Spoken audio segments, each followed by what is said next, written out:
진실 추적자 사건 반장 시작합니다. 우리 가족 여러분들 운전 중에 이 무단횡단 보행자 때문에 깜짝 놀라셨던 적 있으신가요? 자, 오늘도 영상을 준비했습니다. 보시죠. 자, 갑니다. 확! 쿵 하는 장면까지 나오는데 일단 저희가 저렇게 편집을 했습니다. 자, 정말이지 이렇게 갑자기 튀어나오면 방법이 없습니다. 예, 무단횡단 할 때 하더라도 차가 오는지는 좀 보셔야죠. 무슨 고라니도 아니고 무작정 저렇게 뛰기만 하면 어떻게 하십니까? 자, 그래서 어떻게 됐냐고요? 그렇습니다. 운전자가 다 책임졌습니다. 법이 그렇다고 합니다. 무단횡단 제발 절대 하지 마십시오. 자, 오늘 준비한 사건 해시태그로 소개 올리죠. 자, 34kg의 저체중이 될 때까지 동료를 감금한 채 숨지게 했던 이른바 마포 감금 살인 피의자들에 대한 수사 결과가 조금 전 발표됐습니다. 자, 생전 처음 보는 여성에게 다가가서 무작정 성관계를 요구했다가 그걸 거절당하자 무차별 폭행을 가한 50대 남성이 구속됐습니다. 전과만 10번이 넘었습니다. 자, 여성 전문 운전 강사라고 해서 철석같이 믿었습니다. 그런데 운전대 아래 소형 카메라를 달아놓은 변태 성범죄자였습니다.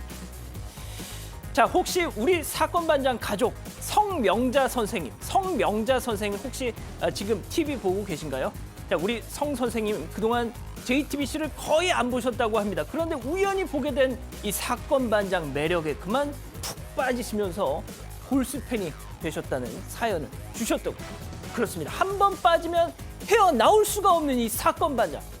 아, 진짜 대한민국과 전 세계 재해동포 가족 여러분의 시선을 모아서 출발합니다.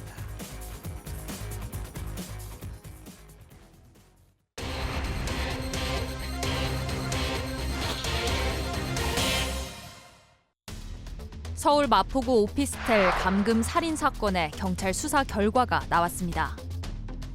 모르는 여성에게 성관계를 요구했다가 거부당하자 무차별 폭행한 50대 남성이 경찰에 구속됐습니다. 오늘의 주요 사건을 정리합니다.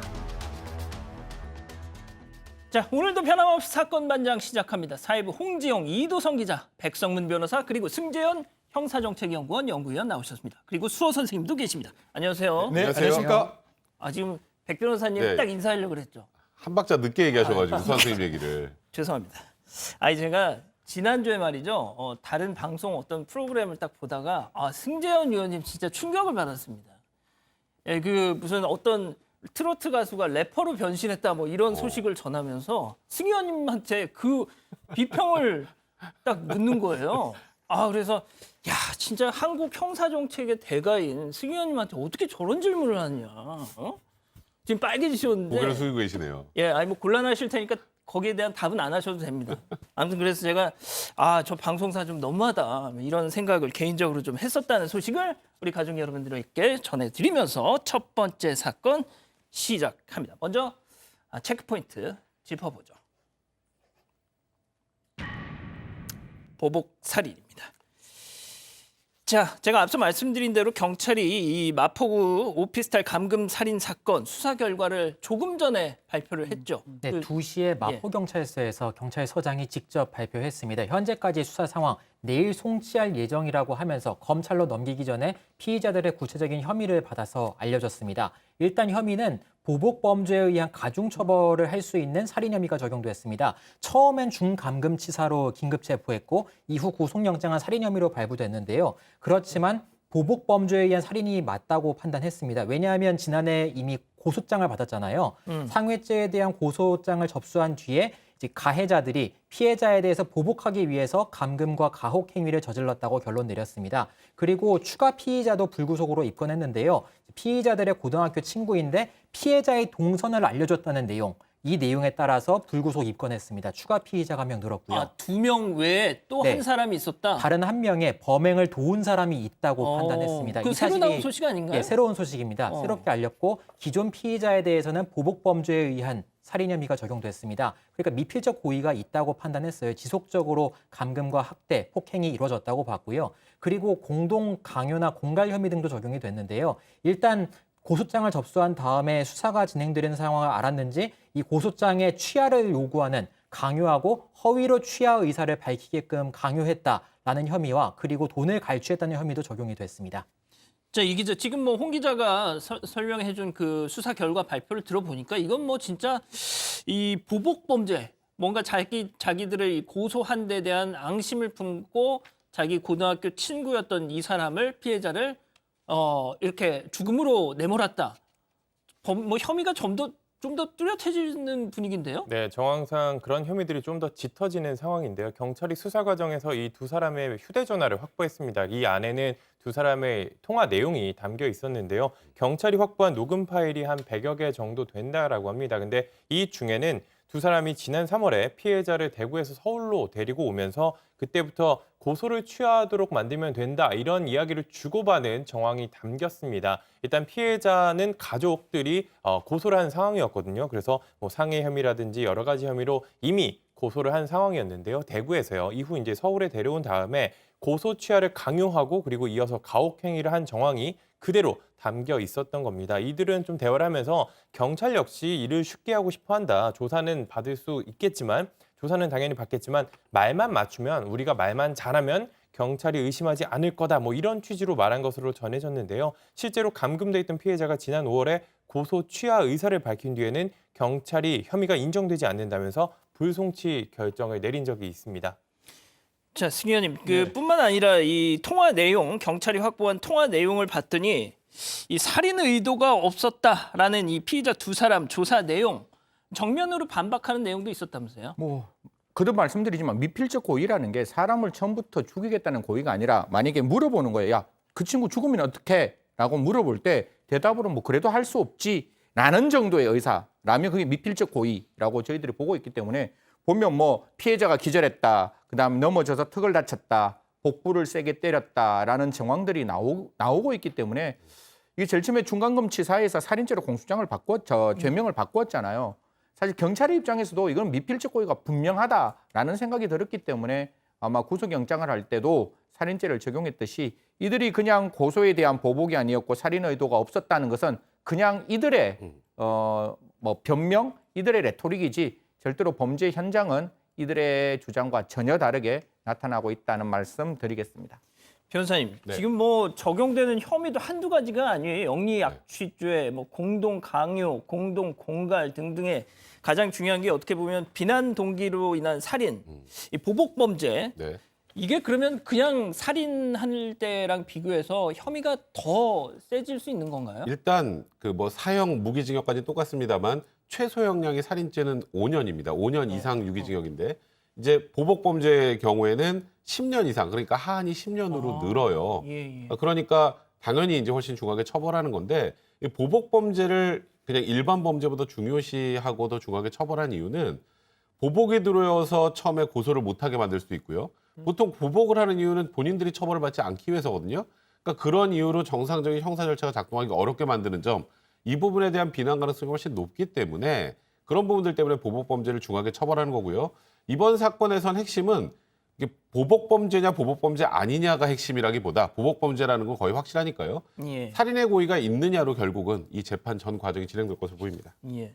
오늘 이 마포서의 수사 결과 발표를 보니까 영등포서, 대구 달성경찰서가 일부 저희가 전해드린 적도 있었지만 이 사건을 미연에 좀 막을 수 있었는데 그러지 못했다. 뭐 이런 부분에 대해서까지는 발표, 입장을 뭐 따로 밝히지는 않았더라고요.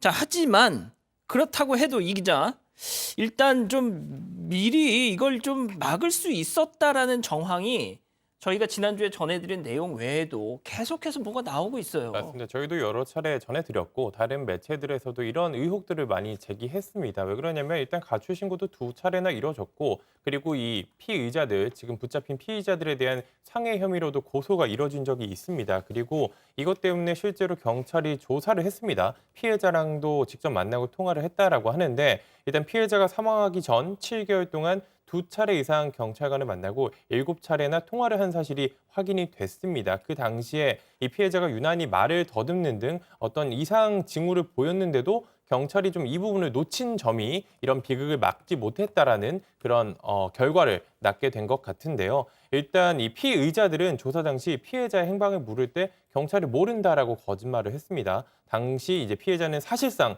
감금 상태에 있었는데도 알아채기 힘들었던 거죠. 결국 이 피해자가 괜찮다라고 한 거에 대해 그 말을 믿고 또 이제 피의자의 어디 갔는지 모른다라는 거짓말까지 믿으면서 결국 이런 범죄 가능성을 보지 못한 그런 책임이 결국에는 드러나게 될 것으로 보입니다. 이제 실종 신고가 있고 나서 가출 신고 있고 나서 이 경찰이 전화를 했다는 거 아닙니까? 그런데 이 고인이 집에서 독립하려고 나왔습니다라고 대답을 하니까 경찰이 아 그래 하면서 그냥 끊었다는 거예요. 이 내용을 좀 들여다보면 왜 이렇게 조금 더 적극적이지 않았을까라는 그 생각은 지울 수가 없습니다. 사실 마지막에 보면 굉장히 진짜 극단적으로 언론에 나오면 극단적으로 말을 더듬었고 그다음에 통화 품질도 예, 되게 예. 좋지 않았다는 이야기가 나오면 가봐야죠. 그리고 그 전에 이미 상해죄로 고소도 했고 지금 두 번째 실종에 대한 신고가 있었다면 조금 더 적극적으로 했어야 된다라는 말씀 드림과 동시에 사실 검경 수사권 조정이 이루어지고 난 다음에 경찰이 불송치 결정을 하면 그 결정을 한 날로부터 90일 이내에 그 기록을 검찰로 보내요. 검찰이 보내서 검찰이 기록만을 보고 판단하는데 이게 검찰과 경찰의 수사권 조정을 저도 이것만 연구를 안 하겠어요. 이게 일반 저희들 전문가도 진짜 잘 모르는 입장이라서 저희들이 그걸 하나 만들려고 합니다. 그때 뭐 yes or no 이래가지고 특히 고소인 입장 같은 경우에는 이게 불송치 결정이 났을 때 고소인들이 이걸 어떻게 다음 단계로 넘어가서 따져야 될지를 모를 수 있잖아요. 그래서 그때 어떻게 해야 될지를 조금 정확하게 고소인들에게 피해자들에게 그걸 좀 알려줄 수 있도록 좀 내용을 좀 보완을 하려고 합니다. 그래서 그런 부분들이 좀 나오게 되면 지금 같은 경우와는 달리 그냥 불기소를 받고 난 다음에 이런 사건이 그냥 마무리되는 게 아니라 분명히 이거 검찰청에 항고도 할 수 있는 일이고 그다음에 이의 신청도 할 수 있는 일이고 여러 가지 부분들이 많이 있으니까요. 그런 부분을 좀 적극적으로 알려줄 수 있는 형사정책을 만들어내도록 하겠습니다. 알겠습니다. 자, 첫 번째 사건 이렇게 마무리하고요. 두 번째 사건 체크포인트 짚어보죠. 길 가던 여성에게 점점점입니다. 홍 기자 어떤 사건이죠? 지난 18일 밤에 서울 강북구의 한 거리에서 일어났습니다. 길거리에서 50대 남성이 20대 여성을 쫓아갔습니다. 그러더니 난데없이 성관계를 하자면서 성관계를 제안합니다. 일명 캣콜링이라고 할 수 있는 우리말로 표현하면 노상에서 일어나는 성희롱과 성추행 범죄가 될 수 있는 행위입니다. 그래서 여성이 바로 거절했습니다. 낯선 사람이 길거리에서 갑자기 성관계를 제안했기 때문인데요. 그랬더니 남성이 여성을 막무가내로 폭행했습니다. 진짜 좀 저는 진짜 제가 참 어지간하면 방송하면서는 이 감정적인 막 이런 표현 최대한 자제하고 뭐 이렇게 하려고 하는데 이 진짜 비슷한 사건만 제가 며칠 사이에 지금 한 두세 번은 지금 하는 것 같아요. 이거 진짜 이대로는 진짜 안 됩니다, 이거. 이제 뭔가 좀 특단의 대책이 나와야지. 승현님 일단 뭐 방금 홍 기자가 얘기한 것처럼 캣콜링이라는 이 표현부터가 좀 잘못돼 여성을 고양이라고 그러니까 비유하는 거잖아요. 뭐 어떤 특정 나라에서 이렇게 말을 명칭을 붙이는 바람에 이렇게 됐는데 이거는 명백한 게 길거리에 있어서의 그 여성들에 대한 성폭행이라고 봐야 되겠죠. 이 나라에 제가 사실 출장을 갔을 때 저희 직원들하고 같이 이렇게 움직이면서 그 바깥에 있는 그 동양인이나 아니면 그 외국인이 지나갈 때 진짜 이런 휘파람을 불면서 이렇게 이야기를 하는 모습을 보면서 야, 이게 좀 심각하다라는 생각을 했거든요. 그래서 아직의 대한민국에는 이런 경우에 처벌 규정이 없지만 캣콜링이라고 이야기했던 그 나라에서는 보통 12만 원에서 한 100만 원, 뭐 유로로 따지면 90유로에서 한 750유로 정도의 그 적석 벌금을 부과하고 있다고 하니까요. 우리나라에서도 뭐 특정 정당에서 이런 법을 만들었다고 하는데 정말 이게 심각한 남성이 됐건 여성이 됐건 저는 심각한 성폭력이라고 생각하기 때문에 이런 부분에 대해서도 적극적인 입법 조치가 필요하지 않을까라는 말씀을 드리겠습니다. 예, 일단 뭐 노상성 희롱이라고 이렇게 뭐 표현을 통일하겠습니다. 자, 이 기자. 이후 이 상황 어떻게 전개가 됐나요? 이게 노상 성희롱만으로도 상당히 심각한 문제인데 그것만으로 그치지 않았습니다. 폭행이 이어졌고 심지어 이제 피해자는 크게 다치기도 했는데요. 이게 문제는 이 길거리에 가던 여성을 이런 식으로 폭행을 했던 겁니다. 제가 지난 금요일 밤에 이뤄진 일이에요. 저희가 지난주에도 목요일, 금요일 연이어서 이런 길거리에서 여성을 폭행한 사건을 다루지 그러니까요. 않았습니까? 그런데도 버젓이 이런 범죄가 계속 일어나고 있었던 겁니다. 그나마 다행히 지나던 행인들이 이제 목격을 하고 달려가서 제지를 한 상황이었는데 만약 지나가던 행인이 없었으면요. 더 큰 피해로 이어질 수도 있었던 상황입니다. 지금 폭행 혐의가 적용됐다라고 하는데 저는 개인적으로는 정말 폭행 혐의만 적용된 게 그나마 다행이라고 정말 생각을 합니다. 그 당시에 말리던 사람이 있었기에 망정이지 거기서 그친 거지. 과연 이게 그 혐의만 적용할 수 있을지는 조금 더 고민을 해봐야겠지만 일단 경찰은 폭행 혐의만 적용해서 법원에 구속영장을 발부받았고요. 이 남성 결국 구속된 상태입니다. 근데 이 남성 앞서서도 공무집행 방해 등으로 17차례나 처벌받았던 것으로 드러났습니다. 변호사님, 저는 네. 진짜 이게 진짜 이 신상 공개 해야 돼요, 진짜. 예? 근데 이게 큰일인 게 이거 뭐냐면요. 진짜 법적으로 제가 댓글 하나만 좀 말씀드릴게요. 자, 저런 일을 도와주면 그 행인이 그나마 좀 네. 도와줬다고 하지 않습니까? 자, 근데 저런 일을 정말 내일처럼 거들고 도와주면 도와주는 사람이 피해를 보는 나라에서 이런 범죄를 막을 방법이 없다. 지난주에 그 지하철에서 담배 피는 젊은 20대 있었잖아요. 자, 담배를 그렇게 지하철에서 피우는데도 그 많은 사람 중에 말리는 사람이 결국 할아버지 한 분이었다. 대한민국 법이 세상을 이 지경으로 만들었다라고 어떤 분이 댓글을 쓰셨어요. 그러니까 일단 우리나라 형사법 체계는요. 법의 규정이 없으면 아무리 나쁜 짓을 해도 처벌을 못합니다. 그건 뭐 그렇다고 그냥 나쁜 짓을 하면 처벌한다 이렇게 법을 만들 수는 없잖아요. 구체적으로 굉장히 행위 유형을 정해야 되는데 이 소위 말하는 그 노상에서 하는 성희롱 한번 생각해 보죠. 뭐로 처벌할 수 있을까?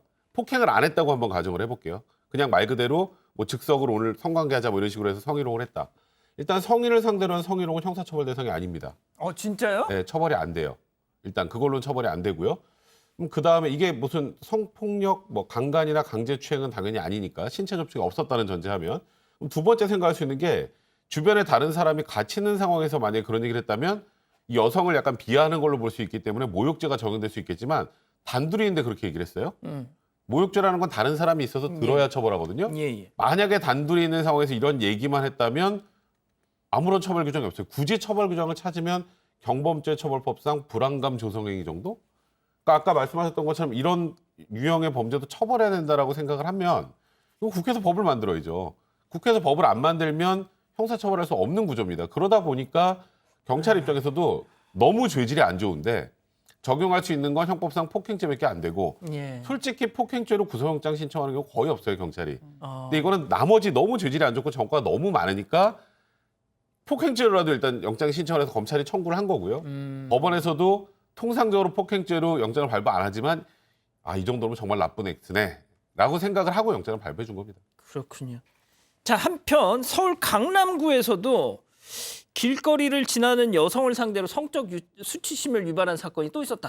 네, 일명 대치동 성희롱남으로 소셜미디어에서 알려졌던 사건입니다. 그러니까 처음에는 한 지역에서 여성들을 쫓아갑니다. 처음에는 아파트 주소를 물어보다가 그 다음부터는 치마는 입었느냐, 뭐 치마를 내려달라 이런 식으로 말하면서 계속해서 쫓아갔습니다. 대체로 공통된 피해 사실들을 전했는데요. 피해자들이 저렇게 치마를 내려달라 말을 듣고 도망갔다고 합니다. 그래서 경찰이 순찰을 강화해서 검거했고 일단 경범죄처벌법 위반 혐의로 입건한 것으로 알려졌습니다. 변호사님, 제가 예상컨대 네. 얘는 또 초범이고 네. 또 반성 또 열심히 하고 있고 또 피해자와 합의를 봐서 그래 집행유예. 집행유예로 나오면 천만다행이죠. 이 사건은요. 원래 처벌할 죄명도 제가 보기엔 없었어요. 그렇군요. 아까 제가 말씀드렸던 것처럼 모욕죄도 안 돼. 성희롱 처벌도 안 돼. 그래서 이제 수사기관에서 고민 끝에 생각해낸 게 경범죄처벌법상 불안감 조성행위. 불안감 조성행위는 최대로 해봐야 10만 원입니다. 그래서 1심에서 벌금 10만 원 선고됐어요. 그래서 아까 승 의원님 말씀처럼 이와 관련된 새로운 범죄 유형이잖아요. 이런 범죄 유형에 대한 처벌 규정을 만드는 건 이제 국회 몫이라고 봐야 될 것 같습니다. 승 의원님, 네네. 진짜 신상 공개해야 돼요. 뭐 그밖에 이게- 방법이 없어요. 망신이라도 줘야 돼, 진짜. 성폭력 범죄에 해당되면 성폭력 범죄에는 신상 공개가 가능합니다. 제가 옛날에 그 구하라 사건이 있을 때 어떤 특정 영상을 가지고 이거를 다른 사람에게 알리겠다고 협박하는 것을 그냥 협박죄가 아니라 성폭력과 관련된 협박죄로 가중처벌하자라고 말씀드렸다시피 이게 그냥 흔히 말해서 해러스먼트가 되려면 뭐 이쁘다라는 외모적인 평가가 아니라 지금같이 어떤 특정 옷을 내려라. 그다음에 너와 같이 오늘 성관계를 가지겠다라는 거는 저는 명백하게 이건 폭행이라고 봐야 되는 단어라고 보는 거거든요. 그러니까 이거는 그냥 해러스먼트가 아니라 이거는 바이올런스 그냥 폭행이라고 보고 이런 내용도 저희들이 아마 그 지인 능욕이라 그래서 새로운 어떤 입법을 만들듯이 그 14조 건절에 이것 또한 14조 3, 14조 4 건절에 좀 만들어서 적극적인 처벌을 했으면 좋겠고 뭐 국민의당에서도 이런 어떤 안을 하나 국민의힘에서 이런 걸 한번 만들었다고 하는데요. 좀 국회에서도 내 아이와 나의 부인과 내 주변에 있는 친척이 이런 일을 당했다고 생각하시고 좀 적극적으로 입법을 해주셨으면 좋겠습니다. 알겠습니다. 두 번째 사건 이렇게 마무리하고요. 오늘 법 이어갑니다.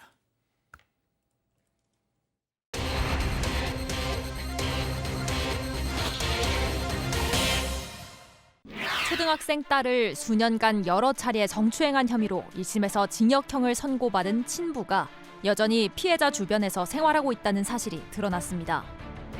법원이 면허 취소 수준의 음주 상태로 운전을 하다 사망사고를 낸 운전자에게 윤창호법을 적용할 수 없다는 판단을 내렸습니다. 오늘의 주요 재판을 정리합니다. 자, 이 기자, 친딸을 성추행한 아버지에게 법원이 실형을 선고는 했어요. 일단 판결 결과부터 좀 정리해 주시죠. 네, 친딸을 수년간 이 성추행하고 그리고 자녀들에게 음란물을 보여준 혐의를 받는 30대 남성입니다. 일단 지난해 12월에 선고가 이루어졌고 이 재판부는 일단 이 반인륜적이고 보호받아야 아동에 대한 범죄이기 때문에 사안이 중대하다고 했습니다. 그리고 피해자들이 어린 나이부터 성적 수치심과 정신적, 신체적 고통을 받았지만 피고인은 잘못을 돌아보지 않았다라고 했는데요. 징역 3년을 선고했는데 구속은 하지 않았습니다. 자, 법정 구속, 그러니까 징역 3년형을 선고를 하고 법정 구속을 하지 않은 것에 대한 문제점은 이후에 좀 다시 짚어보기로 하고요. 자, 홍 기자, 어떤 사건이 벌어졌던 거예요, 정확히? 앞서 성추행이라고 말씀을 드렸는데요. 구체적으로는 2016년부터 둘째 딸을 성추행한 혐의가 적용됐습니다. 그러니까 여러 차례 손으로 만지는 등의 행위를 했습니다. 그런데 본인이 원치 않았습니다. 본인은 아빠만 좋지 나는 좋지 않았다 이렇게 진술을 했어요. 그리고 음란물을 딸들에게 보여줬습니다. 이 문제도 아동복지법 위반 혐의가 적용됩니다. 성적 수치심을 느끼게 했기 때문인데요. 이런 문제에 대해서 피해자들은 말했습니다. 피해 사실을 함부로 말하기가 어려웠다. 쉽게 말하기가 어려웠다고 했어요. 왜냐하면 아버지가 가정폭력 전력이 있었다고 합니다. 그래서 함부로 말했다가는 엄마와 나를 때릴까 봐 미처 말할 수 없었다. 화를 낼까 봐 너무나 무서웠다고 진술하면서 법행의 전말이 드러났습니다. 자, 하지만 나는 죄가 없다. 이렇게 주장을 한다고요? 네, 일단 아내와 이혼 소송을 하고 있었는데 이 아내가 이 딸들에게 그런 말을 하도록 시켰다 이런 식으로 주장을 했습니다. 그러니까 사실이 아닌데 그런 일이 없는데도 아내가 이혼 소송 중이기 때문에 자신에게 유리하게 딸들을 시켜서 거짓 피해 진술을 조언했다. 나는 죄가 없다 이런 주장을 했는데요. 그러면서 피해 아동이 지난해까지 자신에게 아버지인 자신에게 뭐 사랑한다, 보고 싶다라는 메시지를 보낸 것으로 증거로 제출하기도 했습니다. 하지만 재판부는 일단 피해자들의 진술이 어떤 외부 요소에 의해서 왜곡된 거는 보이지 않고 구체적이고 또 일관됐다라고 보고 이 남성의 주장을 받아들이지 않았습니다. 자, 이쯤에서 오늘 재판 체크포인트 짚어보죠. 아빠와 마주칠까 두렵다. 마주치고 있나요?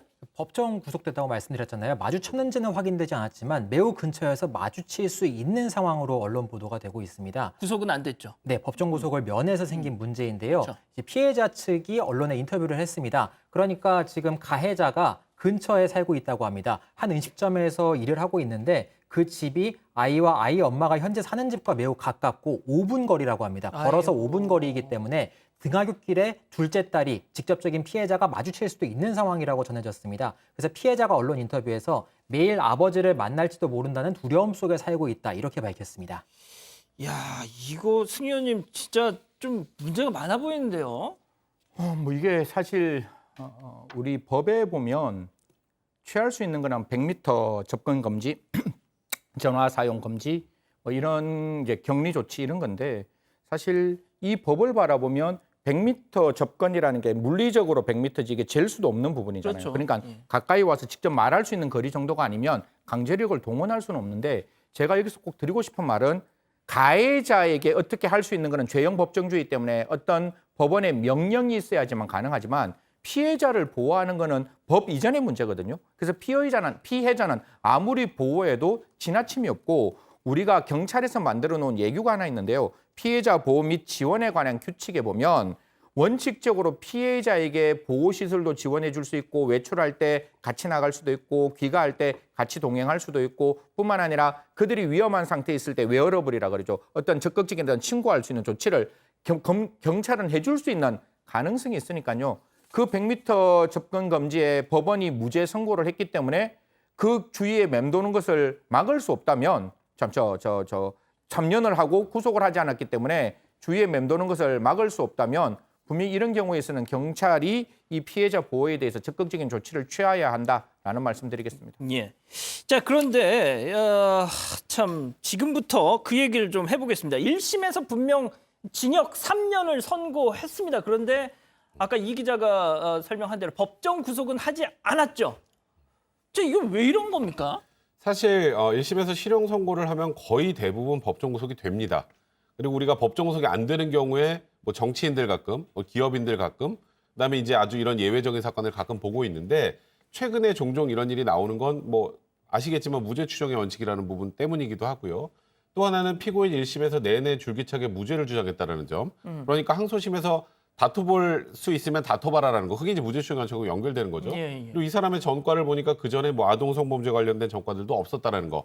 이런 걸 고려해서 우리가 보기엔 유죄인데 항소심 가서 한번 다퉈봐라고 해서 법정 구속을 안 해준 거거든요. 법정 구속을 하게 되면 본인의 무죄 주장을 할 수 있는 증거를 모을 수 있는 방법이 거의 사실상 없잖아요. 그런 취지로 안 한 것 같은데 저는 이렇게 생각을 해요. 1심 재판부가 무죄라고 판단했으면 무죄 선고하는 건 모르겠는데 그러게요. 1심에서 징역 실형 3년을 선고하면서 법정 구속을 하지 않으면 피해자들 어떡합니까? 그러니까요. 그러니까 재판부에서 물론 아까 말씀하셨던 것처럼 경찰에서 피해자에 대한 지원을 제대로 해준다면 모르겠지만 경찰 인력이 그렇게 많나요? 예. 이런 사건까지 전부 다 그렇죠. 뭐 지금 실제로 뭔가 위해가 일어나지도 않았는데 일일이 모두 케어를 못한단 말이에요. 그러니까 이런 부분들에 대해서 재판부의 마음 이해가 되지만 이런 성범죄 같은 경우 특히 이렇게 친족간 성범죄는 더더욱이나 보복의 위험이 크단 말이에요. 그렇죠. 이런 부분들에 대해서 재판부가 좀 더 심사숙고를 했었어야 하지 않을까 싶습니다. 야, 진짜 이 기자 정말 저런 분쟁이 있는 아빠를 학교 등굣길에 정말 얼굴을 마주봐야 될 이 초등학생 딸.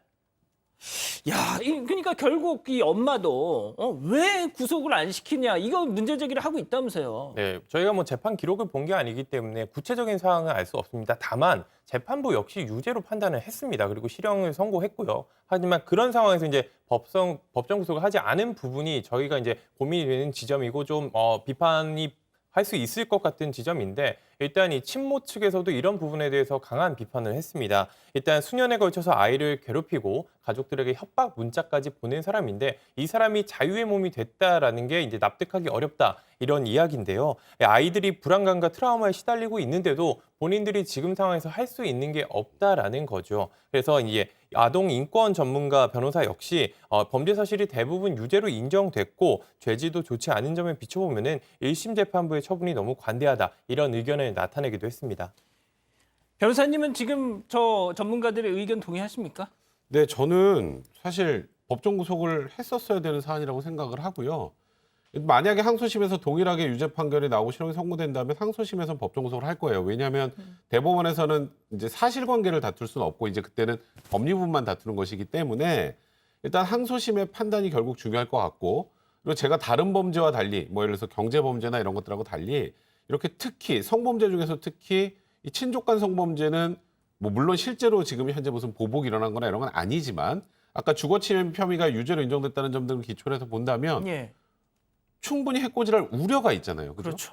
그렇죠. 그렇다면 이제 이런 류의 범죄를 유죄 판단을 하고 실형을 선고할 경우에는 이런 상황에서는 법정 구속을 하는 게 옳지 않겠나 저도 개인적으로 생각합니다. 알겠습니다. 말씀만 더 드리면 죄송한데요. 이 경우에 그냥 뭐 법정 구속 안 하고 내어 보냈다면 집행유예 정도를 해가지고 보호 관찰이라도 붙였으면 사실 그 피해자 입장에서 훨씬 더 안전할 수 있는 것이고 정말로 이거 항소심에서 정말 무죄를 다툰다면 항소심에서 보석하면 되거든요. 그럼 보석이라는 제도를 통하면 또한 이 사람이 여러 가지 조건을 붙일 수 있는데 그냥 실형 3년에 그냥 법정 구속하지 않고 나오니까 이 사람에게는 어떠한 제약도 없는 상황이 그러니까요. 되어버리니까요. 나중에도 혹시나 친족 간의 성폭력 범죄에 대해서는 좀 여러 가지로 세상에 나오더라도 세상 안에서 이 사람의 행동을 좀 이렇게 관찰할 수 있는 여러 가지 어떤 제도들이 형사법에 마련되어 있으니까 그런 제도를 좀 활용했으면 알겠습니다. 좋겠다라는 말씀드리겠습니다. 예. 첫 번째 법 이렇게 마무리하고요. 두 번째 재판 체크포인트 짚어보죠. 윤창호법 무죄. 이건 뭡니까, 홍 기자? 사건 설명드리면 정말 좀 이렇게 되는 것이 맞는지 많은 고민이 드실 겁니다. 지금 다른 그 가족 여러분도 언제적 사건인지 지금 오늘 사건들이 현실감이 와닿지 않는다라고 말씀 주셨어요. 복불복님이 말씀 주셨는데 이 사건 그러니까 음주운전 이후 일어난 사고입니다. 지난해 9월 대전에서 있었는데요. 당시에 운전을 했습니다. 운전자가 술에 취해 있었어요. 그래서 신호를 위반하고 좌회전을 하다가 맞은편에서 오던 오토바이를 들이받았습니다. 오토바이 운전자가 그래서 3시간 만에 숨졌습니다. 차량 운전자의 혈중 알코올 농도가 0.12%였습니다. 면허 취소 수준을 훌쩍 넘었습니다. 그러네요. 그런데 경찰의 정황 보고서에 나옵니다. 언행이 부정확했고 당시에 보행도 비틀거렸으며 혈색도 붉었다. 이렇게 기록까지 남아서 재판까지 넘겨지는 사건이 됐어요. 일단 운전자가 과거에도 벌금형 전력까지 있었습니다. 음주운전으로 2번이나 벌금형을 선고받은 사례가 있었습니다. 자, 변호사님 이건 뭐 고민할 것도 없이 윤창호법 위반 혐의로 하는 거 아니에요? 일단 수사기관에서 실무상 어떻게 판단하냐면요. 그러니까 윤창호법이 도대체 뭔지 정확하게 모르시는 분들이 있으니까 원래 고의로 사람을 살해하는 건 아니잖아요. 교통사고라는 게 음주운전이어도 그 경우 그냥 단순 음주운전으로 사망사고 나면 교통사고처리특례법상 우리가 말하는 업무상 과실치사죄, 그러니까 5년 이하의 징역형, 금고형만 가능한 거고요. 근데 이제 만약에 혈중 알코올 농도가 면허 취소 수치 이상이 되면 실무상 이 경우는 정상적인 운행이 곤란한 상태에서 범행한 것으로 봐서 위험운전치사상, 특정범죄 가중처벌 등의 법률로 죄가 바뀝니다. 예. 그러니까 이걸 기준을 마련할 때 어디를 마련하는 어떤 기준으로 따르냐 수사기관에서는 면허 취소 수치 이상인지 이하인지 가지고 판단하는 거죠. 그렇다면 기존의 실무례로 따르면 당연히 소위 말하는 윤창호법 위험운전치사상 그러면 3년 이상의 유기징역 또는 무기징역까지 그러니까 사실상 살인죄와 거의 근접하게 처벌할 수 있는 죄가 되는데 당연히 검찰에선 윤창호법을 적용해서 기소를 한 거죠. 자, 그런데 여기서 충격적인 반전. 1심 재판부는 이거 윤창호법은 아니다. 네, 맞습니다. 변호사님이 상세하게 설명해 주셨는데 일단 법원은 최고 무기징역까지 처해지는 윤창호법이 아닌 5년 이하 금고 또는 2천만 원 이하 벌금이 처해지는 교통사고 처리 특례법을 적용해서 징역 3년을 선고했습니다. 재판부는 음주를 한 건 맞다고 봤습니다. 근데 정상적으로 운전이 곤란한 상태에서 이 사고를 일으켰다는 점은 검찰이 증명을 해야 되는데 그게 부족했다라는 거죠. 재판부는 그 언행 부정확, 보행 비틀거림, 혈색 불금이라고 된 경찰 정황 보고서만으로는 일단 이 운전을 할 수 없는 그런 상태라고 보기 어렵다 이렇게 판단했습니다. 그래서 수사기관이 충분히 이걸 증명을 해야 되는데 그러지 못하다고 판단한 건데 또 다른 수사 보고를 보면은 부축 없이 크게 휘청거리지 않았다. 경찰서로 가는 동안 뭐 이런 문구도 있었고 음주 측정 사진을 보더라도 일단 만취해서 뭐 정신이 없는 그런 상태로 보긴 어렵다라고 판단을 했기 때문에 일단 적용된 법조를 다르게 적용했고요. 그리고 다음 날 이 사고 경위를 조사하는 과정에서도 비교적 상세하게 이 사고 경위를 설명한 만큼 일단 운전했던 당시에 뭐 인사불상이라거나 아예 정신이 없는 상태는 아니라고 판단해서 이 조항을 바꿔서 적용했던 겁니다. 자, 지금 재판부 판결문에도 보면은 음주 측정 사진을 봤더니 이 피고인 눈빛이 선명하다. 그래서 이거는 정상적인 운전이 곤란한 상태는 아니었던 것 같다. 그래서 윤창호법은 무죄다.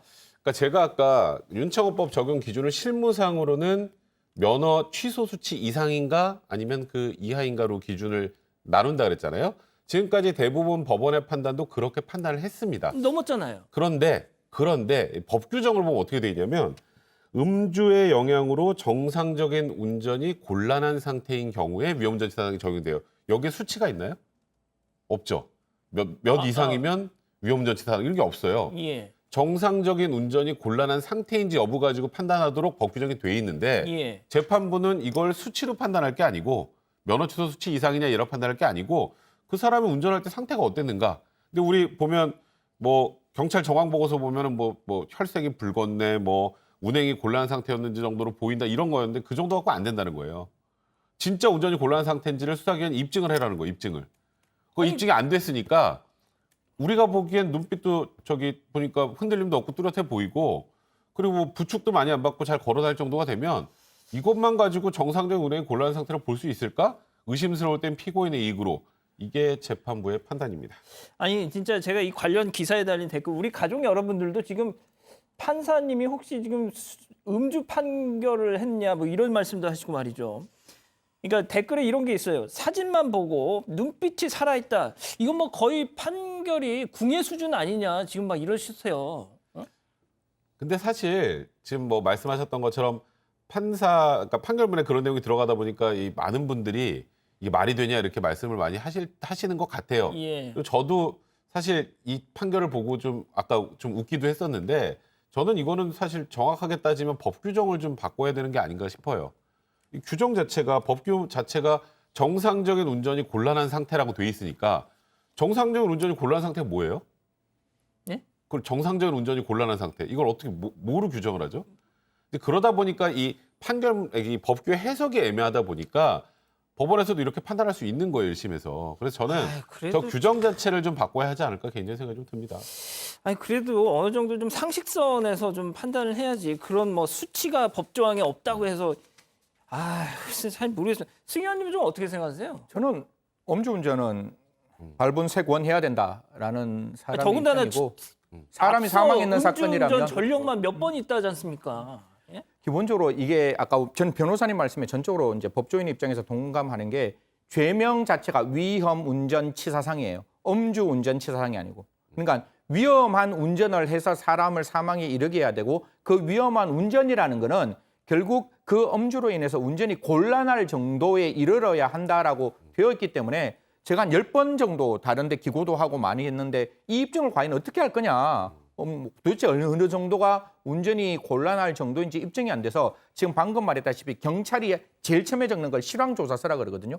그 실황조사서에 좀 더 어목하고 꼼꼼하고 모든 내용을 다 적어놔야지 이게 첫 번째 위험운전 치사상죄가 적용될 수 있으니까요. 물론 지금 경찰이 굉장히 꼼꼼하게 잘했습니다. 기본적으로 이 사람이 얼굴도 붉고 그다음에 제대로 걷지도 못하고 여러 가지 술 냄새가 많이 나고 걸음이 비틀거린다라는 이야기가 나왔지만 이거보다는 조금 더 촘촘하게 이제는 적어야 할 뿐만 아니라 제가 봤을 때 법원의 입장에서도 우리가 0.08이라는 거는 면허 취소잖아요. 취소는 운전하지 말라는 소리인데 적어도 0.08이 넘었다면 위험운전 치사상에 대한 어느 정도의 구성요건이 적용된다라고 이야기하고 오히려 반대편에서 피해자 측에서 오히려 그걸 좀 조장하는 게 필요하지 않을까라는 생각합니다.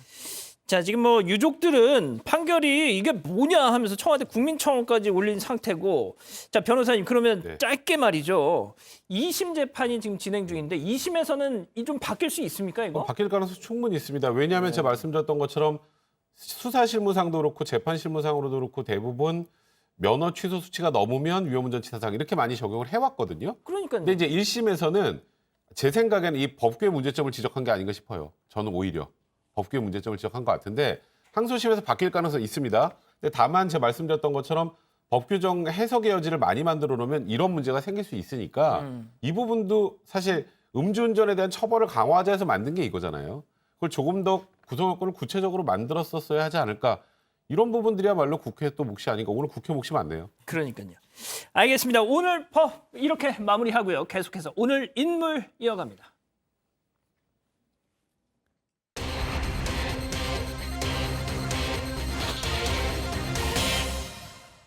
30대 운전연수 강사가 연수를 받는 여성 수강생들을 불법 촬영해왔습니다.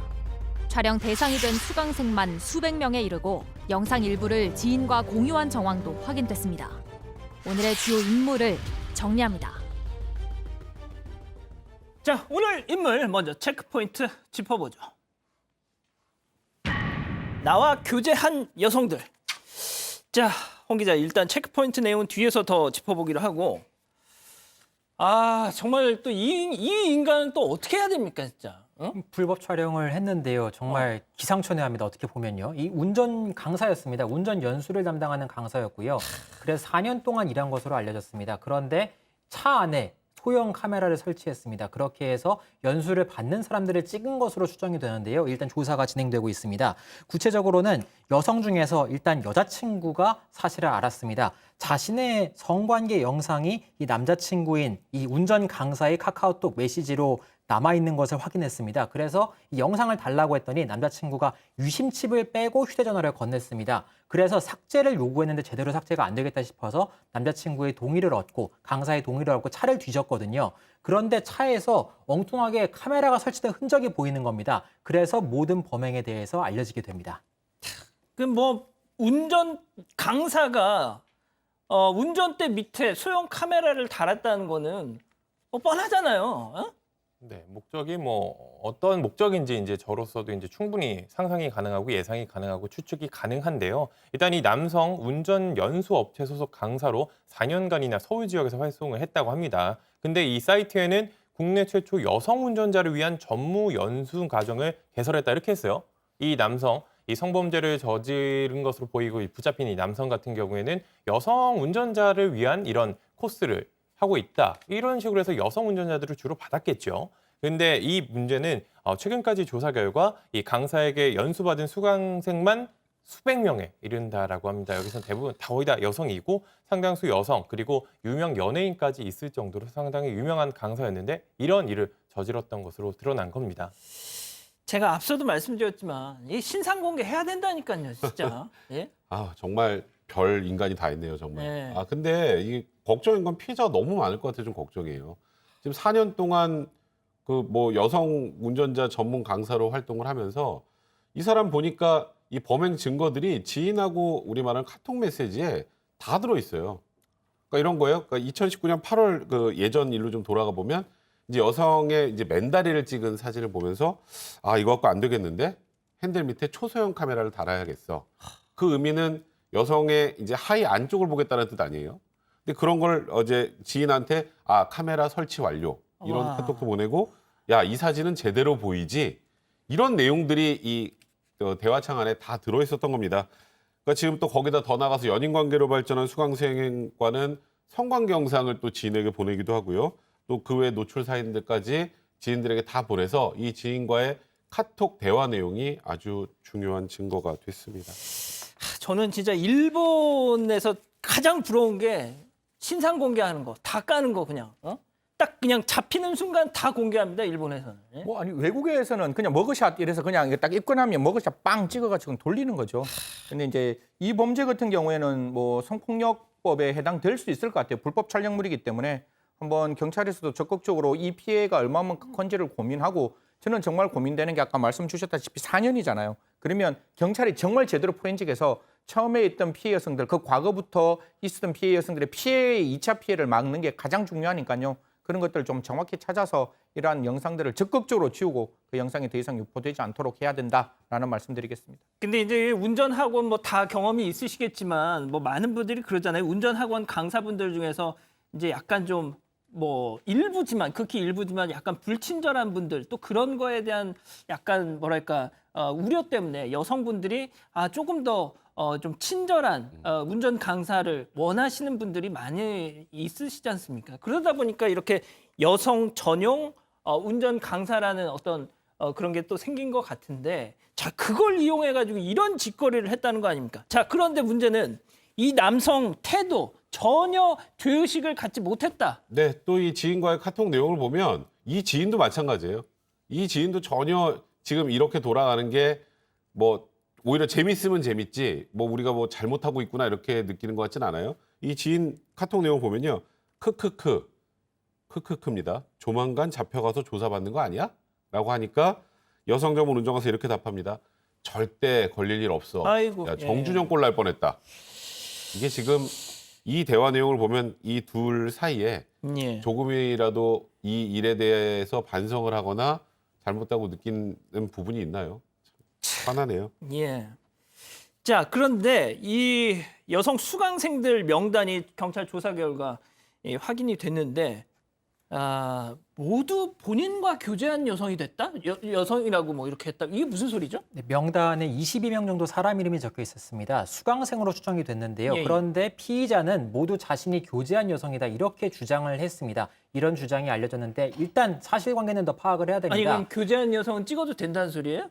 그 부분도 일단 불법 촬영의 가능성이 높기 때문에 당연하죠. 그렇기 때문에 추가 조사가 필요하고요. 더 우려가 되는 점은 이름이 적힌 리스트에 그러니까 이름을 보통 사람 이름으로 저장을 하잖아요. 기록을 하는데 이름이 아니라 예를 들어 부산 그리고 옆에 숫자를 1년 번호처럼 적는다거나 그 사람이 아니라 이런 식의 기호로 표시를 했다면 숫자와 기호로 표시를 했다면 무언가 범죄의 정황으로 볼 수 있는 여지도 있기 때문에 그렇기 때문에 이에 대해서 불법 촬영 혐의가 더 밝혀질 수도 있습니다. 자, 승 의원님. 저희가 진짜 이 불법 촬영 관련한 아이템만 지금 몇 번째 다루는지 모르겠는데 이제 뭐 저희가 당장 지난주에만 해도 발가락 사이에다 2cm짜리 초소형 카메라를 달아서 그 쇼트트랙 선수들 예, 결승점 앞에서 뭐 날 들이밀게 하듯이 뭐 이렇게 해가지고 찍은 인간도 걸렸다고 하고 어떻게 해야 됩니까 도대체 이거? 사실 엄중한 처벌이 제일 중요하고 엄중한 처벌이기 때문에 이게 형량을 다 올렸어요. 저희들이 7년 이하의 형량으로 올리고 영리 목적으로 가면 3년 이상의 형량으로 올렸지만 7년 이하나 3년 이상으로 가는 것보다 더 중요한 게 양형위원회에서 정말 엄혹하게 처벌하는 게 더 중요하다라는 말씀드리고 가해자의 처벌은 논외로 치고 거듭 말씀드리지만 이 피해자들의 입장은 진짜 우주보다 그 넓은 그 공간 속에서 인터넷 공간 속에서 얼마만큼 자기들의 영상이 다른 도로 퍼나를지는 모른다는 그 두려움이 있으니까요.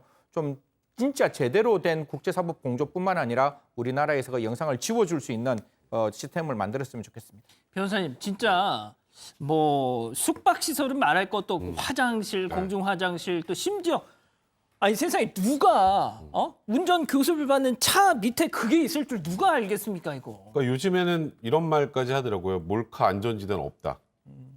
그러니까 이 몰카 안전지대가 아니 없다라는 심지어 거. 요즘에는 그 드론까지 띄워가지고 네, 남의 집 맞아요. 안방까지 보잖아요. 드론 띄워가지고 집안 촬영까지도 한다는 그런 얘기까지 나오는데 아까 조금 전에 승 의원님 말씀하셨던 것처럼 정말 처벌이 강하잖아요. 그럼 이거 좀 줄어요. 이거는 확실히. 그런데 아까 말씀하셨던 것처럼 형량을 올려놔도 일단 뭐 초범에 아까 말씀드렸던 것처럼 피해자들과 합의하고 이 보통 문구 나오면서 집행유예로 풀어주고 하면 뭐 해봐야 뭐 집행유예 나오는데라고 생각을 하는 경우가 많아요. 그래서 실제 형량을 올리는 것도 중요하지만 실제로 처벌을 강하게 하는 게 더 중요하다. 저는 개인적으로 그런 생각이 듭니다. 알겠습니다. 자 오늘 인물 이렇게 마무리하고요. 다음 사건 엑스파일 이어갑니다.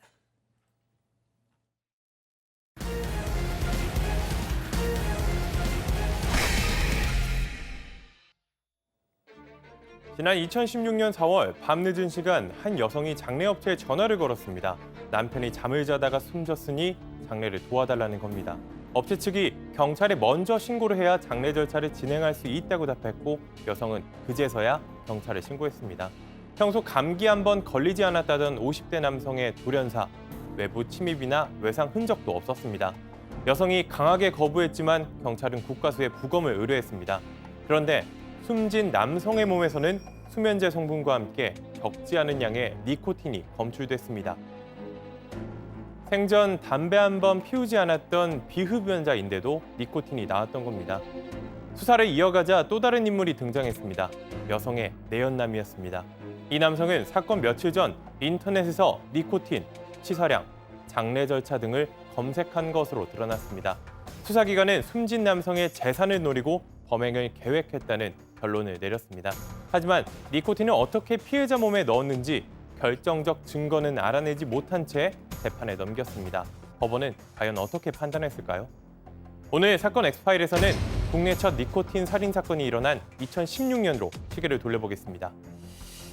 자, 진짜 뭐 이도성 기자가 지금 PT를 하면서 소개해드린 내용만으로도 저는 이건 약간 뭐 시체말로 빼박이다 이런 생각이 드는데 자, 딱 남편이 갑자기 밤 늦은 시간에 이렇게 죽었는데 장례업체에 먼저 전화를 하고 또 담배도 안 피는 사람인데 몸에서 니코틴이 나오고 자, 일단 이것만으로도 수상한 뭔가 정황이 풀풀 풍겨요. 네, 일단 숨진 남성 50대 남성이었고 평소에 이제 꽤나 건강하고 건강 관리도 잘하던 사람이었다고 합니다. 그런데 밤중에 갑자기 이렇게 숨을 거둔 건데요. 일단 두 사람 같은 경우에는 이 숨진 남성은 부모를 좀 일찍 여의고 가족이 따로 없는 그런 남성이었습니다. 그런데 결혼정보 업체를 통해서 이 여성을 만나게 됐고 사건이 일어나기 한 6년 전쯤 결혼을 했습니다. 이 여성 같은 경우에는 이미 전 남편과 사이에 딸이 둘 있었는데요. 이 딸 둘과 함께 결혼을 했고 이 여성은 일정한 벌이가 없어서 이 남성이 회사를 다니면서 벌어다주는 그 돈으로 생활을 했습니다. 일단 딸 둘 같은 경우에는 큰 딸은 일단 교통사고 후유증으로 장애를 가지고 있어서 재활치료를 받아왔고 작은 딸은 해외에서 어학연수를 받고 있었는데 이 남성이 지원을 했던 것으로 이제 조사가 됐습니다. 그리고 두 사람은 경제적인 문제로 여러 차례 다퉜던 것으로 이제 전해졌는데요. 남성이 근무지를 옮기면서 두 사람은 이제 주말에만 만나는 주말 부부가 됐고 주말에 와서만 이제 함께 생활을 했던 것으로 알려졌습니다. 두 사람 사건 당일 두 사람이 만난 지 6주년이 되던 날이었는데 그래서 큰 딸과 함께 식사를 하고 돌아왔다가 방에 가서 잠들었는데 집에 온 지 한 4시간 만에 숨진 채로 발견됐던 겁니다. 자, 홍 기자. 만약에 뭐 그냥 이건 뭐 일반론적으로 누가 가족 중에 누가 숨졌다. 그럼 어디다 전화할 거예요? 119에 전화하죠. 그렇죠. 근데 여기는 땡땡 상조 이런 데다 전화했다는 거예요. 장례업체에 전화했습니다. 119 아니면 112에 전화를 할 것이 일반적이고 그리고 그렇게 해야 됩니다. 그런데 장례업체에 전화해서 절차를 물어봤습니다. 황당한 것이 아내는 그러니까 심폐소생술 같은 응급조치를 할 줄 알았습니다. 간병인 자격을 취득한 것으로 알려졌어요. 그런데도 신고를 제대로 하지 않고 바로 장례업체에 전화했습니다. 하지만 시체 검안서나 사망 진단서가 없으면 장례를 진행할 수 없거든요. 그래서 그 사실을 알 뒤에야 경찰에 신고했습니다. 아하. 경찰에서 부검을 하자고 했더니 부검을 거부했어요. 남편을 2번 죽이고 싶지 않다. 이렇게 말했습니다. 그런데 시신을 인도받자마자 곧바로 화장했고요. 빈소를 주변에 알리지 않았습니다. 그래서 남편의 회사 사람들, 지인들 전부 몰랐고 자신의 친인척조차 몰랐습니다. 그래서 회사에서는 나중에 퇴직금 문의가 오니까 숨졌다, 퇴직금을 달라 이렇게 문의가 와서야 사망 사실을 알았대요. 세상에. 그래서 동료 직원들이 가보니까 이미 화장까지 다 끝나 있는 겁니다. 이야. 그래서 따로 장례식을 치를 정도로 상황이 매우 극비리에 빠르게 진행이 됐습니다. 진짜 완전 초고속이었네요. 자, 그런데 그 반대하던 그 부검을 국과서에서 해봤더니 딱 열어봤더니 니코틴이 나왔다. 뭐 사실 담배를 많이 피우시는 분 몸 안에서는 니코틴이 나올 수 있는 가능성도 있는데 이분은 담배 담자도 안 했다라는 분인 거죠. 그리고 회사 안에서도 이분의 유품을 정리하는데 유품 안에서 담배 담자도 나오지 않았다면 도대체 어떻게 이 돌아가신 분의 몸 안에 니코틴이 들어갈 수가 있을까라는 점이 가장 중요한 살인의 원인이 살인의 어떤 그 정황이 되었다라고 말씀드릴 수 있습니다. 자, 홍 기자, 결국 아내 소행이 아니겠느냐라는 생각을 할 수밖에 없어요. 네, 누가 봐도 아내가 의심되죠. 그래서 수사기관도 그렇게 특정을 했습니다. 조사에 들어갔는데요. 알고 보니까 아내에게 내연남이 있었습니다. 아하. 내연남이 있어서 과거 해외여행지에서 만난 남성이었습니다. 주말 부부라고 처음에 설명드렸는데 주말 부부로 지내면서 낮에는 다른 아파트에서 내연남과 지냈습니다. 그래서 주변에서는 내연남과 아내가 부부관계인 줄 알았다고 할 정도였어요. 그래서 알고 보니까 이 장례업체도 내연남이 알려줘서 전화를 했고요. 그리고 이 남성이 피해자 집에 집 정리도 도와줬습니다. 집 정리도 도와주고 장례업체도 소개해줬다. 심상치 않잖아요. 그리고 알고 보니까 이 남성이 숨진 뒤에 나중에 여성이 혼인신고를 한 사실들도 나중에 밝혀졌어요. 그런데 혼인신고할 때 증인을 세우잖아요. 증인이 이름과 주민번호가 올라가는데 거기에 이 내연 남성의 이름이 있었던 사실이 아이고야. 나중에 밝혀졌어요. 혼인신고 내용도 알고 보니까 그랬다. 정말 누가 봐도 수상합니다. 그런데 두 사람은 사업 파트너일 뿐이라고 말하면서 내연 관계를 부인했습니다. 이 기자, 내연남과 공모해서 남편을 살해하는 이런 사건, 유형 되게 많았단 말이죠. 네, 그렇죠. 이런 경우에는 이 숨진 남성의 재산을 노린 것으로 수사기관은 판단을 했습니다. 이 숨진 남성은 10억 원 정도 되는 재산을 가지고 있었는데요. 이 혈혈 단신으로 살면서 알뜰살뜰 모은 돈인데 그에 반해서 이 함께 살고 있던 아내 그리고 내연남 같은 경우에는 딱히 일정적인 직업이나 수입이 없었다라고 합니다. 특히 이 내연남 같은 경우에는 빚도 1억 원이 넘는 빚을 가지고 있는 상황이라서 이 남편이 세상을 떠나면 그 유산을 가지고 이 재산을 가지려고 했다는 게 수사기관의 결론인데요. 앞에서 혼인신고 얘기 홍 기자가 잠깐 했는데 이것도 남편의 동의가 없이 이뤄진 것으로 조사가 됐습니다. 이 혼인신고서에 써 있는 그 필적이 남편의 필적이 아니라는 게 드러났고 또 증인 역시 이게 내연남이었잖아요. 이래서 남편의 이 신분증 사진만 받아서 한자 이름 그리고 신분, 개인정보를 적은 다음에 이 여성이 남편 몰래 혼인신고를 한 것으로 파악이 되고 있습니다. 왜 그러냐면 또 한 가지 이제 빗반집되는 근거는 이 남성, 이 숨진 남성의 회사에서는 가족수당이라는 걸 줬답니다. 가족만 있으면 주는 건데 혼인신고를 본인이 알았다면 그 수당을 신청 안 했을 리가 없거든요. 내 가족이 생겼는데 왜 돈을 회사에서 주는 돈을 안 받겠습니까? 그렇기 때문에 혼인신고를 아예 하지 몰랐다라는 것으로 이제 수사기관이 판단을 했습니다. 그래서 사건 이후에 이 두 사람, 내연남과 이 아내가 보험금을 챙기고 남편 명의 집도 팔면서 재산을 하나하나씩 챙기기 시작했습니다. 자, 변호사님 지금 가장 쟁점인 건 그 니코틴이 어떻게 몸속으로 들어갔느냐인 것 같아요. 사실 이 사건의 가장 어려운 점이 바로 그겁니다. 지금 뭐 설명 들어보시면 이 아내가 이 남편을 살해했을 거라고 충분히 예상이 가능하잖아요. 근데 제일 중요한 거 어떻게가 중요한데 그렇죠. 일단 이 내연남이 본인의 아버지 카드로 니코틴을 산 것, 이 니코틴 산 것을 이 여성에게 준 것, 여기까지 입증이 됐어요. 근데 우리가 아까 뭐 담배 얘기 좀 했었잖아요. 예. 담배 핀다고 니코틴이 치사량이 넘게 몸에 쌓이지 않습니다. 그렇겠죠. 그러니까 담배만 그럼 뭐 담배 피는 사람들은 뭐 담배 피다 갑자기 치사량 때문에 사망하고 이러면 안 되잖아요. 그렇죠. 그러면 이 니코틴을 어떻게 보통 몸 안에 넣냐면 첫 번째 주사, 아니면 두 번째 보통 패치입니다. 근데 주사 바늘 자국도 없고 패치 자국도 없어요. 그럼 그 다음 단계로 생각할 수 있는 게 그러면 수면제를 먹이고 잠든 다음에 코 여기다 놔가지고 이렇게 하게 한 거 아닌가? 근데 그렇게 하면 휘발성이 강해서 다 안 들어가요. 그럼 남편이 안 죽을 수 있어요. 네 번째 그러면 먹였구나. 먹이면 어떻게 되냐면요. 니코틴 원액을 먹으면 혀나 이 식도 같은 데가 타요. 화상 자국이 나는데 그것도 없어요. 이제 그러니까 니코틴이 분명히 이 남성의 몸에 들어간 건 알겠는데 어떻게 넣는지가 모르는 상황에서 이건 도저히 밝힐 수가 없었고 그래서 아까 우리가 얘기했던 여러 가지 정황 증거를 기초로 해서 이것만 가지고 기소를 했던 겁니다.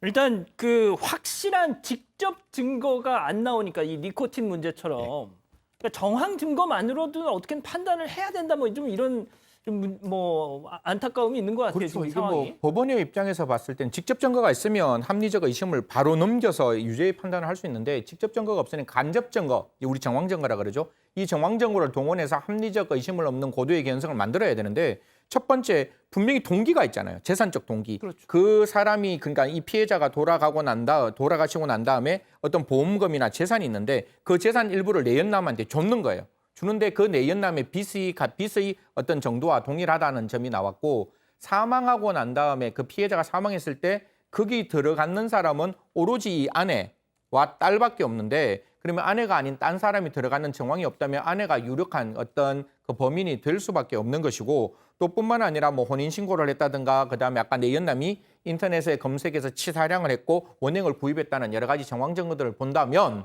이 정도의 정황 증거로는 아내가 그 남편을 살해했다는 정황 증거로 합리적 의심을 넘어갈 수 있다. 이렇게 판단했습니다. 변호사님, 직접 네. 증거가 없는 살인 사건 같은 경우에는 무죄가 나온 경우도 있었는데 그래서 이거는 어떻게 이 사건은 어떻게 됐습니까? 그러니까 원래 뭐 직접 증거가 없는 경우에는 간접 증거가 모두 다 이 사람이 범인이다라고 가리킬 정도. 범행 동기도 명확하면 유죄가 나옵니다. 근데 아까 말씀드렸던 것처럼 뭐 호텔방에서 딸을 살해했다고 기소가 됐던 남성은 그렇죠. 그건 동기가 없다라고 판단했죠. 딸과 사이가 좋았다 이런 걸로 무죄가 나왔는데 이번 사건 같은 경우에는 니코틴이 어떻게 몸으로 들어갔는지 빼고는 다 입증이 됐어요.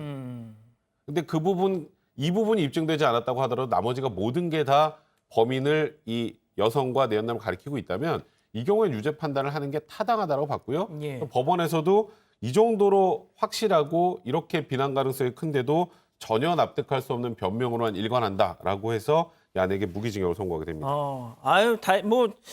일단 이 판결은 꽤나 설득력이 있는 것 같습니다. 예, 아무튼 알겠습니다. 아무리 증거를 없애도 살인의 흔적은 남게 마련이겠죠. 자, 이렇게 마무리하고요. 사건 상황실 이어갑니다.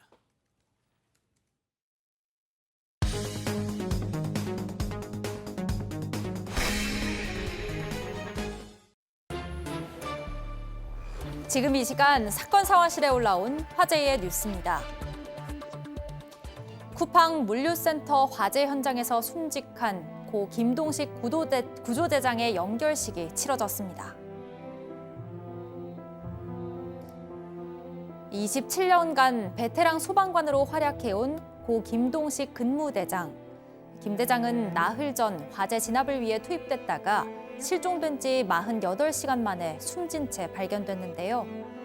동료들에게 후배를 먼저 챙기는 책임감 강한 선배로 기억되는 김 대장. 오늘 열린 영결식에 그의 동료들이 참석해 고인의 마지막 가는 길을 배웅했습니다. 한편 불이 난 현장에서는 닷새째 진화 작업이 계속 진행되고 있는데요. 경찰은 화재 당시 스프링클러가 제대로 작동했는지 수사하고 있습니다. 부하 직원을 강제 추행한 혐의로 재판에 넘겨진 오거돈 전 부산시장에게 검찰이 징역 7년을 구형했습니다. 2018년과 지난해 4월 각기 다른 부하 직원을 강제 추행한 혐의로 재판에 넘겨진 오 전 시장. 오늘 오 전 시장에 대한 결심 공판이 열렸습니다. 검찰은 오 전 시장의 행위를 권력형 성범죄로 규정하고 징역 7년을 구형했는데요. 하지만 오 전 시장 측은 추행 사실을 인정하면서도 강제 추행이 아닌 기습 추행이었다고 주장했습니다.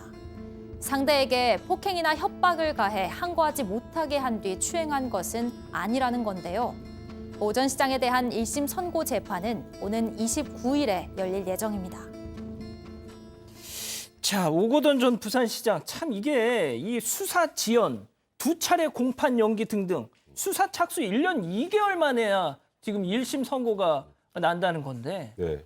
참 더군다나 또 자기는 강제추행이 아니었다고 그러네요. 이게 엄밀하게 말하면 강제추행을 부인했다기보다 그 정도로 높게 형량을 선고해서는 안 된다 이런 취지인 것 같아요. 왜냐하면 이제 이 오거돈 시장의 변호인이 강제추행이 아니라 기습추행이었다. 무슨 말인지 아세요? 기습추행? 모르겠습니다. 그러니까 누가 그러더라고 어디 숨어있다 갑자기 기습을 하는 거냐 이런데 그게 짠 아니고 하면서, 그게 아니고 강제추행은 원래 폭행이나 협박을 하고 그다음에 보통 추행을 하는 걸 강제추행이라고 하는데 이제 최근에는 뭐 갑자기 여성의 가슴이나 엉덩이를 움켜준다. 그거는 폭행이 수반되지 않았잖아요. 근데 그 행위 자체를 폭행으로 봐서 이것도 강제추행으로 봅니다. 이걸 기습추행이라고 표현을 하는데 그러니까 그 의미는 결국 추행은 인정하되 그렇게 형량이 중대하게 선고될 만한 그런 추행은 아니다. 이런 취지의 주장이 아닌가 이렇게 해석을 할 수 있을 것 같습니다. 알겠습니다. 순직한 고 김동식 구조대장의 영결식.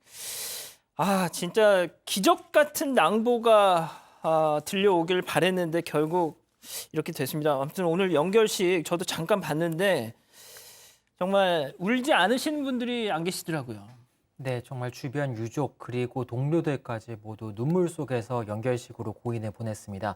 고인은 이천 물류센터 화재 당시에 구조 대상으로 현장에 출동했습니다. 이후에 철수 명령을 받고 일단 남아서 동료들의 탈출을 돕다가 미처 빠져나오지 못했습니다. 그리고 낭보를 기대했지만 47시간 만에 숨진 채 발견됐습니다.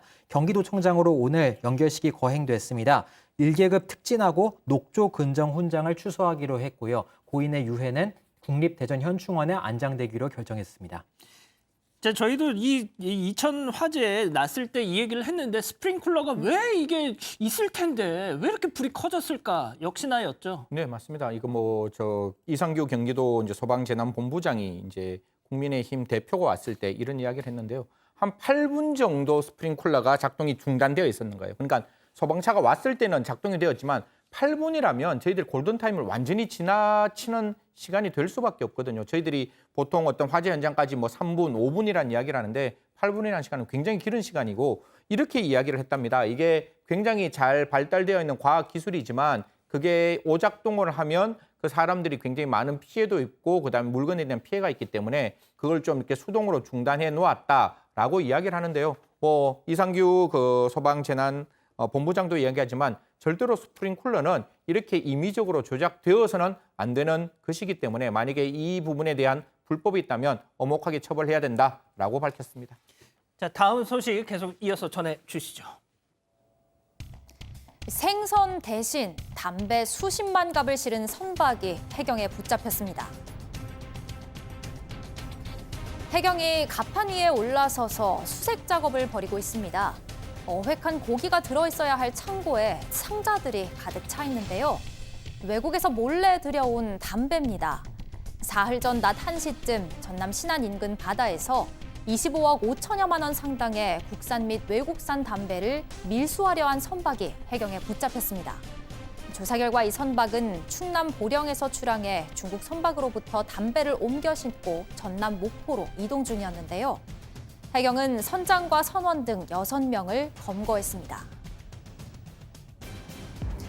코로나19 사태가 오랜 기간 이어지면서 젊은 세대를 노린 비대면 점집, 일명 유튜브 점집이 인기를 끌고 있는데요.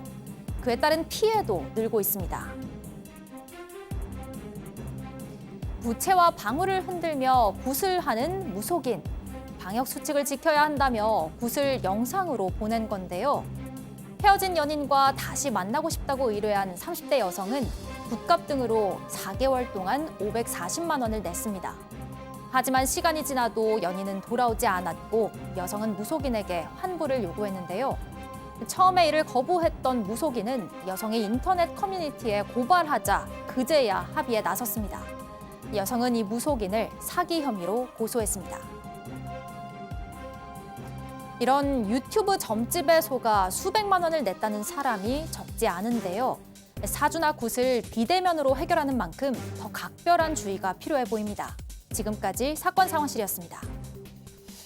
아니 근데 무슨 굿을 비대면으로 해요? 이거 좀 너무 날로 먹는 거 아닌가요? 이거 솔직히? 일단 뭐 이제 본인이 힘든 일이 있거나 어떤 뭐 간절함이 있으면은 뭐 그렇게라도 이제 무속 신앙에 기대서라도 뭔가 도움을 받고 싶은 마음들이 있을 텐데 이런 점을 좀 이용을 한 겁니다. 일단 이 창업을 앞두고 미래의 운이 궁금했던 한 피해자에게 일단 먼저 얘기했어요. 뭐 최근에 안 좋아하는 일이 있었지라고 했더니 이 남자친구가 이별을 했다는 거예요. 그럼 봐, 구슬 하면은 남자친구가 돌아온다. 이런 식으로 이제 꼬드긴 겁니다. 구슬을 한 뒤에도 아무 일도 안 일어났어요. 그 뒤에는 자신이 이제 기도를 해줘야겠다면서 촉값을 받았어요. 자기가 기도한 동안 초가 있어야 된다는 거죠. 그렇게 해서 이제 수백만 원, 한 500만 원이 넘는 돈을 냈는데도 어떻게 됐을까요? 안 돌아왔죠.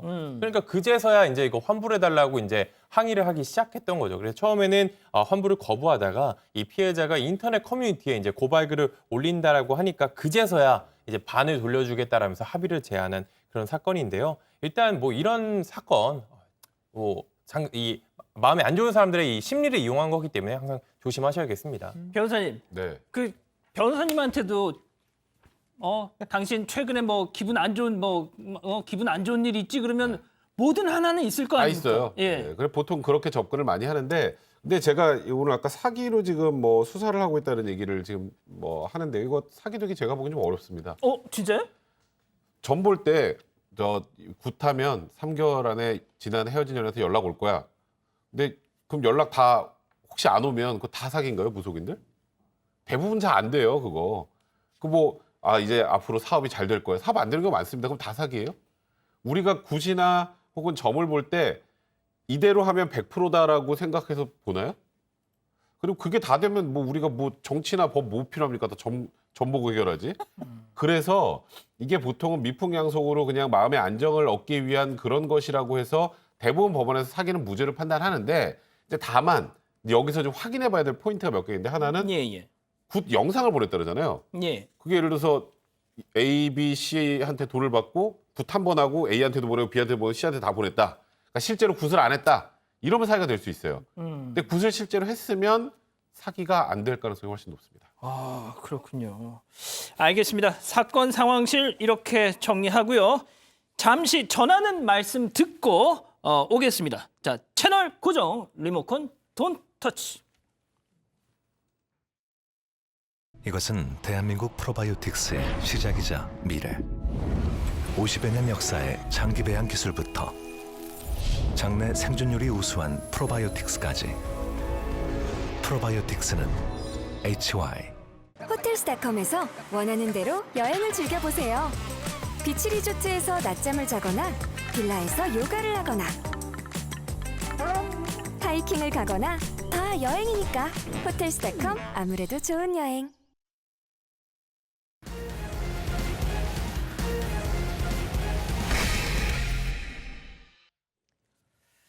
자, 이 어떤 우리 가족 여러분이 댓글을 남겨주셨는데 리모컨 톤터치 이게 너무 그렇게 웃기다고.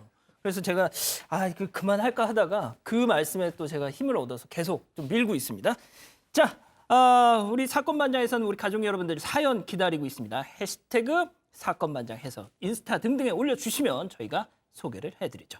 자, 오늘 인스타 사연 사반 가족 오영재, 김수빈 부부입니다. 사진 잠깐 볼까요?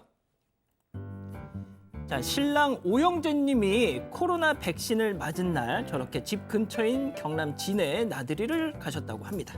자, 접종 후유증이 있지 않을까 걱정했지만 저기 보시는 우리 오빠야는 몸살 기운조차 없는 신의 몸이었다 라면서 부인 수빈 님이 칭찬이 한가득이었습니다.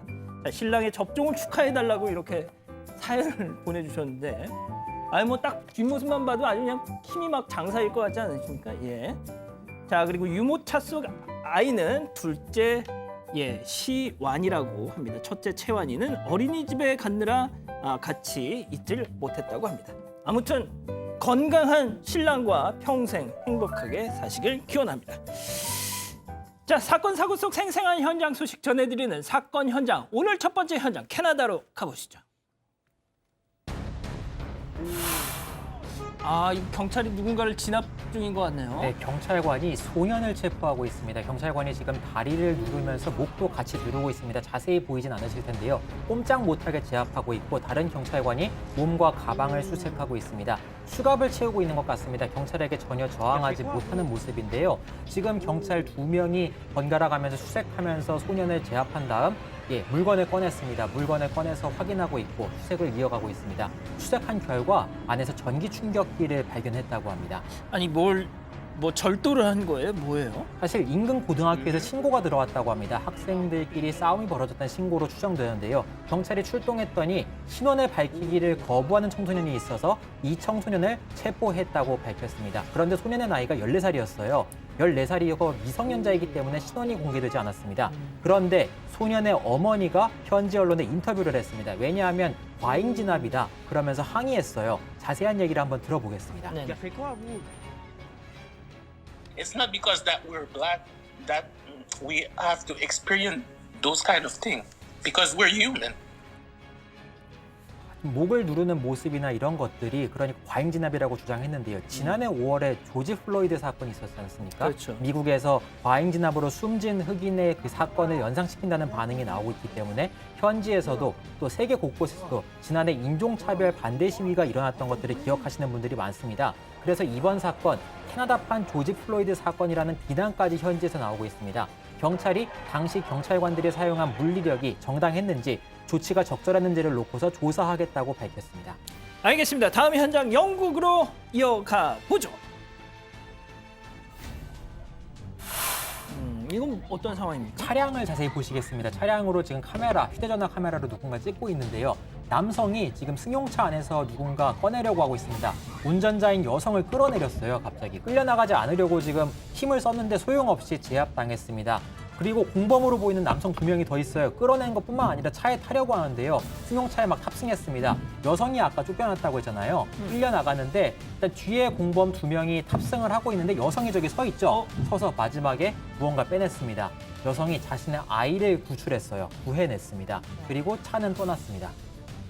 아니 그러니까 그 차를 그냥 강탈해 간 거예요? 네, 강탈했습니다. 그러니까 처음에는 중고 거래를 하기 위해서 갔다고 합니다. 차를 몰고 선글라스 거래를 하기 위해서 팔러 갔습니다. 사러 나오겠다는 사람이 있어서 선글라스를 보여주고 이야기를 하려고 했는데 갑자기 거래가 진행되는 줄 알았는데 여성에게 흉기를 대면서 내려라 요구한 겁니다. 그래서 나올 수밖에 없었다고 해요. 뒷좌석에는 아이가 있고. 네, 뒷좌석에 아이가 있는데 공범들까지 갑자기 튀어나와서 차에 타려고 하니까 아이만 가까스로 구조해냈습니다. 제발 아이만 데려가게 해달라. 애원을 해서 아이를 꺼낸 다음에 차량은 곧바로 출발했습니다. 와.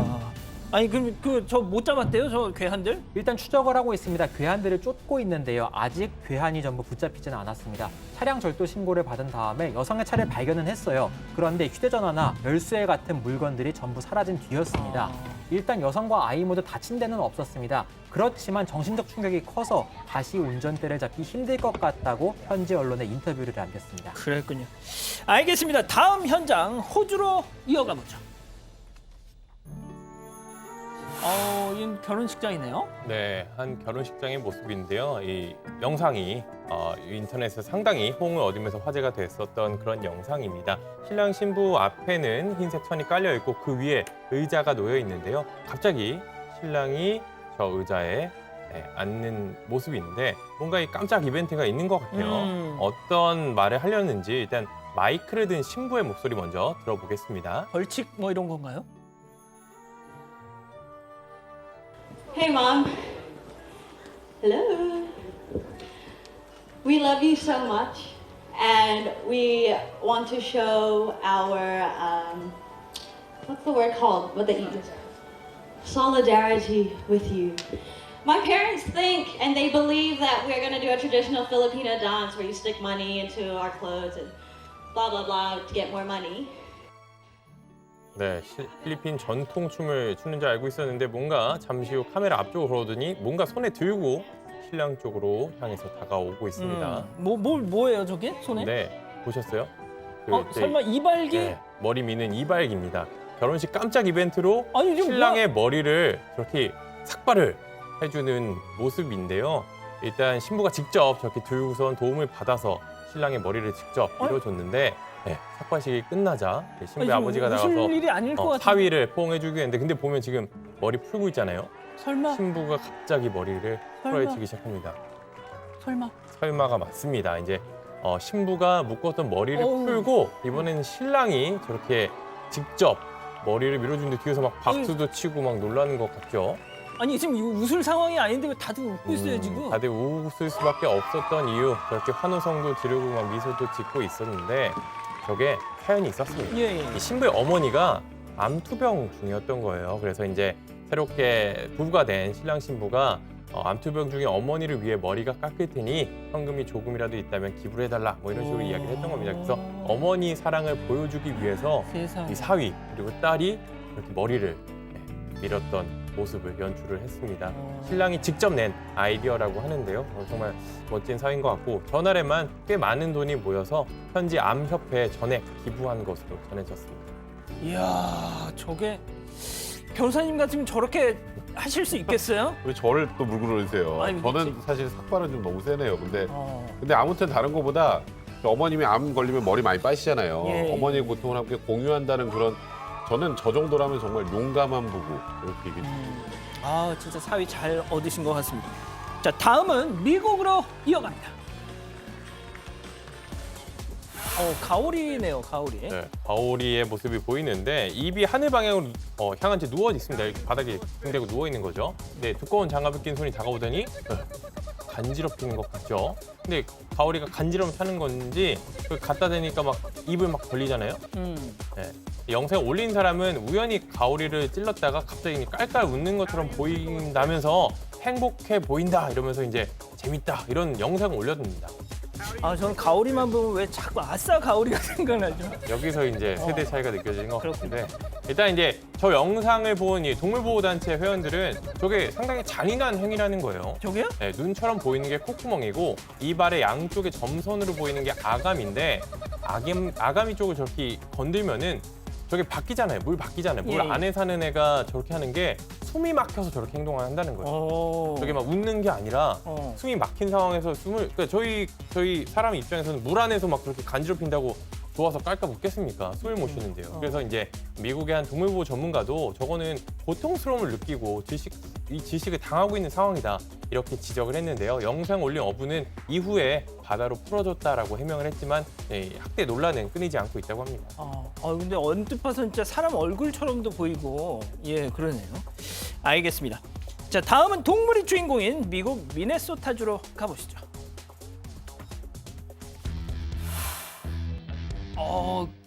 곰입니다. 주택가 마당에 곰이 나타났어요. 시커멓죠.